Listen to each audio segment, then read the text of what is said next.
Salut à tous, c'est Louis, j'espère que vous allez bien. Je vous fais une vidéo rapide aujourd'hui pour faire un petit peu le point sur l'actualité du marché, sur ce qui est en train de se passer, pourquoi on est dans le rouge, et vous faire aussi un petit update sur différentes cryptos majeures de l'écosystème.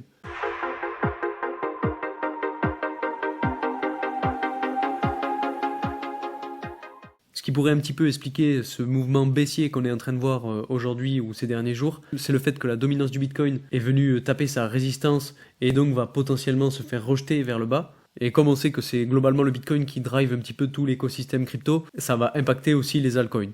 Donc est-ce que cette rechute va nous amener loin ou pas? Est-ce qu'on est toujours pas loin d'avoir une alt season? C'est ce qu'on va essayer de voir aujourd'hui. Si on regarde le graphe du Bitcoin en daily, on voit que donc on est toujours dans cette espèce de canal haussier. On a pas mal de résistances qui ont rejeté le prix plusieurs fois, mais on a aussi des supports qui sont venus supporter le prix. Donc là, on peut le voir à 3 reprises lors de ces 3 derniers jours. Donc c'est assez important à voir. En plus de ça, on a le croisement avec la ligne de tendance qu'on a ici qui est venu supporter le prix pas mal de fois et qui fait encore le taf actuellement. Si on essaye de regarder un petit peu plus spécifiquement sur 4 heures, ce qui est très important à voir, c'est qu'on a une ligne de tendance baissière sur le RSI et c'est assez chirurgical. On a 3 sommets qui viennent taper exactement cette ligne de tendance. Ensuite, si on regarde plus précisément les lignes de support et de résistance, on voit que on est venu se faire supporter par cette ligne de résistance à 29 192 $. Et selon moi, pour la suite, on risque de rebondir, venir se faire rejeter par la résistance qui pourrait être située à peu près ici à 29 796 ou 28 000 $, et revenir redescendre, peut-être essayer de choper ce croisement entre la ligne de tendance et la ligne de support qu'on a à peu près 29 192 $, et à voir par la suite si on arrive à rebondir et rester dans ce range, ou si on redescend et on vient tester cette ligne de support là. En tout cas, cette ligne de support là, je pense qu'elle va être très forte, donc à surveiller dans les prochains jours. Maintenant qu'on a vu Bitcoin, on va essayer de voir Ether, comment ça se passe. Donc je vais rester sur un graphique avec des chandelles journalières. Et j'ai choisi aussi d'utiliser donc pas les chandelles cette fois-ci, mais bien les lignes pour essayer d'identifier plus facilement les tendances. Et donc ce qu'on remarque, c'est qu'on a vraiment 3 lignes de tendance qui sont assez importantes, puisqu'elles viennent un petit peu séquencer la courbe du prix. On peut voir qu'on a une ligne de tendance ici qui vient faire office de ligne de support dans les mouvements baissiers. On a cette ligne de tendance un petit peu centrale qui a été ligne de résistance plusieurs fois entre le 15 janvier et le 8 avril et potentiellement qui pourrait devenir ligne de support dans les prochains jours. Et enfin, donc la 3e ligne de tendance, c'est celle-ci qui a été ligne de support très récemment, environ le 15-16 avril. Et en plus de ça, on peut voir qu'on a là aussi une belle ligne donc, qui est actuellement ligne de support et qui pourrait potentiellement supporter le prix. Mais bon, ça c'est à surveiller, à voir comment évolue le prix dans la journée. Pour ce qui est de la suite, je pense qu'on pourrait rebondir sur cette ligne de support, peut-être venir faire un retest de cette ligne de tendance et venir se faire supporter une nouvelle fois par le croisement entre la ligne de support qu'on aurait à peu près 1984 $ et la ligne de tendance, et ensuite qu'on repartirait à la hausse et qu'on est donc bien notre alt season.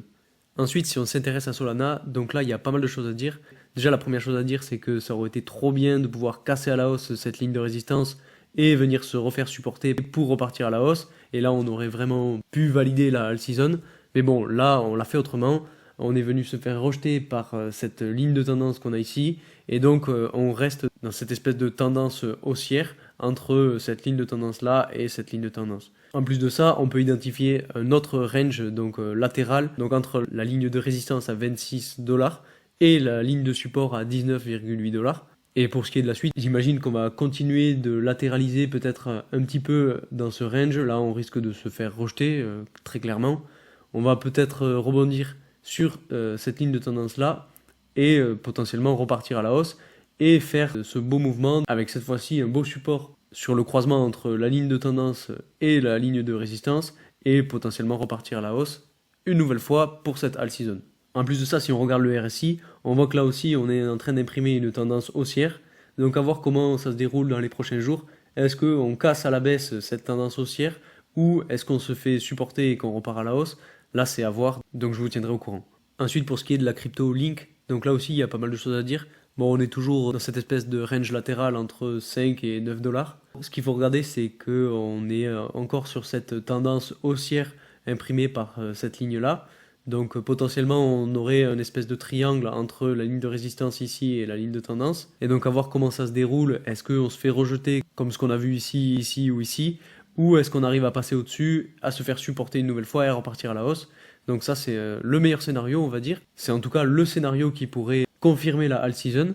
Donc pour le dessiner, si on continue de latéraliser, qu'on vient se faire rejeter et qu'on arrive à passer au-dessus pour retester la ligne de résistance et repartir à la hausse, là on aurait donc une all season qui serait confirmée, surtout si on voit la même chose du côté de ETH ou du côté de Solana. En plus de ça, un petit peu comme Solana, on est en train de voir donc une tendance haussière sur le RSI, mais est-ce que ça va durer? Ça, seul l'avenir nous le dira, donc il faudra le surveiller dans les prochains jours. Maintenant qu'on a vu ces différents graphiques, on va voir le Fear and Greed Index. Donc là, on est à 63. Donc on est dans la bonne moitié, en tout cas dans la moitié verte, ce qui est assez bon signe puisque ça montre qu'on a quand même de l'engouement derrière tous les projets crypto. Même si on a un marché qui est dans le rouge en ce moment, on a tout de même un Fear and Greed Index qui est pas trop mal. Donc c'est assez encourageant pour la suite. Enfin, si on va voir un petit peu l'indicateur de la charte arc-en-ciel du Bitcoin, on voit que le prix est passé dans la phase verte, donc dans la phase d'accumulation.